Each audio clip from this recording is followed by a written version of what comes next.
Men, pagluluto ko nga pala kayo dito ng sarsyado. Ang gagawin ko nga pala rito, siyempre piprito ko muna itong isda.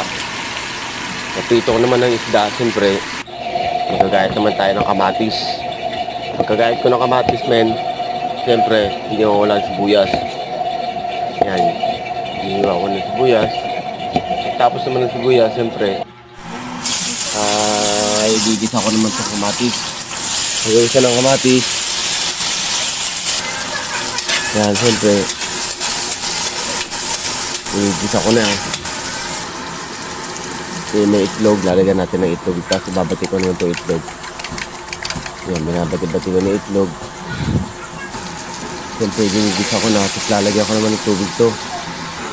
Yan, paglagyan ko ito, lalagyan natin chicken cubes para malasa. Tapos lalagyan ko ng itlog na binati ko kanina.